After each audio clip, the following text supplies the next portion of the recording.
it's Quentin back again. Today I'm going to be doing a review on the Procomp quick disconnects offered on 4wheeldrive.com for $120. Here's a quick summary. Don't get them. I'm about to show you why. They are literally a piece of crap. The only good part about them is you have the end links. That's it. Okay, where to start with this? Let's start with what it's supposed to do. Alright, come on down. Come on down. Alright. Now, this is the new end link that I got. As you see, it's very, very tall. I have about a 3-inch lift. And you see how close it is to the fender, this little mud, I guess you can call it a mud flap of the fender well. And it actually hits this. So I wouldn't even recommend this for a 3-inch lift. Now, the idea of this is, it doesn't even come with a bottom pin. You have to use your old pins, by the way. So unless you have quick disconnects for the bottom, well, you're pretty much crap out of luck. This does not come with the kit. I had this from my old one. Okay, what it's supposed to do is it gives you one of these nice little things here. Comes up into here. And clicks right in. That's very handy. It keeps everything up, right? Well, it's staying up right now because I had the other side in. Anyway, now what it's supposed to do is, this ring right here, I have it turned around. It's supposed to be on the other side, so just use your imagination right there. It's supposed to be on the other side. And you're supposed to use a bracket that looks like this. I'll show you where this thing's placed. And as you see from all the vice marks, the cut marks and everything, this thing didn't fit too well. Or line up very well. No, not at all. Okay, let's show you where it's supposed to go. So let's get back underneath here so I can show you where it's supposed to be.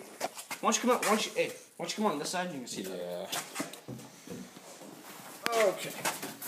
This thing is supposed to come up right where these two bolts are right here. It's supposed to go right in there. Now the first hole you see it lines up, but I cut a slit in this one because the hole does not line up. Hope you can see that in the video. My hands are in the way.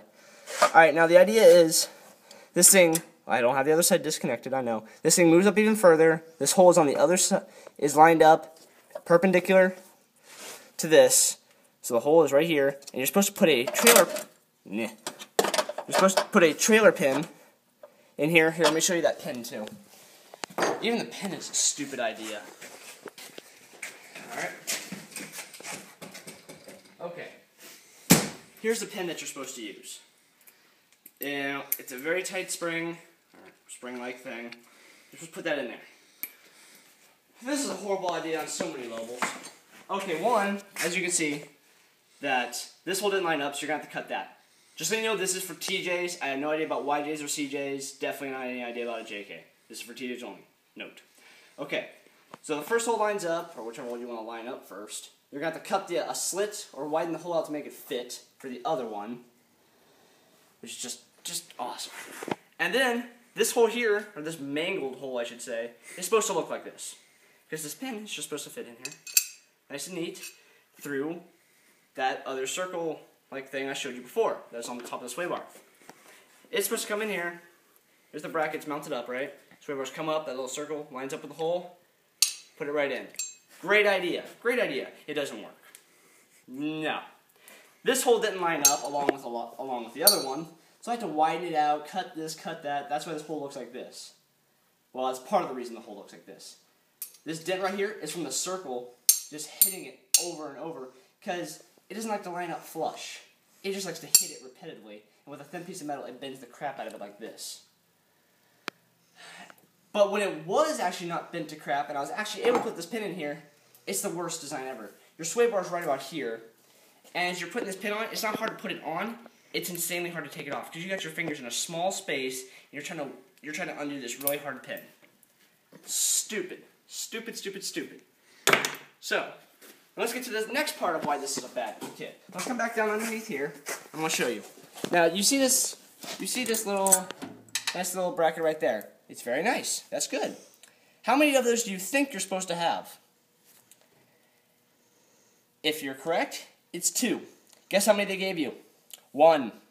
So, I don't know how they think that you can just live with 1 of those. So, I winged it, made one out of sheet metal, and went over to my local hardware store and did it myself.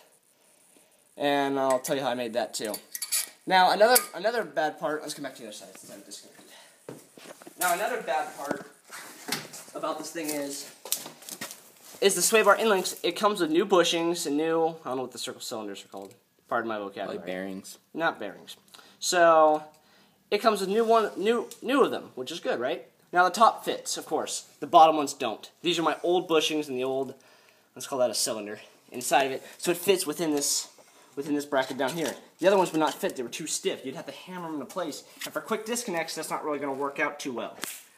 So you're going to have to use your old hardware to make this work, to even get the end links to work. So, just an overall review. Unless you're talented at making stuff out of sheet metal, or a different kind of metal if you prefer, being very resourceful and keeping your old hardware, and have a lot of variable tools in your hands, such as Dremels, drills, anything else you can think of to widen out holes and to make things work, then this kit actually might work for you. But not for $120. This kit is literally horrible. It doesn't even come with any bottom pins. I guess you're expected to use your old screws. If this was your first, your old bolts. If this was your first quick disconnect system, I would not recommend this system at all. I would probably go with JKS. I heard good things about them. I decided to try to go the cheap route with Procomp. Now, this is the second time Procomp screwed me over. And how much was the other one? The other one's $150. This one's $120. With shipping, it's $150. So that means the JKS ones, which will now prefer to you people, is probably about $170 with shipping and all that. So it wouldn't have been that much more. No, it wouldn't have been. And I'd say go with that. Mm-hmm. I don't know how it's gonna be. I don't know if it will work or not. That's for you guys to make a review. But I got these ones to work. And just I forgot one thing about it. Come on underneath here. If you do decide to get this and take the challenge of doing this and the waste of money, to make this work, you're going to have an old eye hook that I have up here.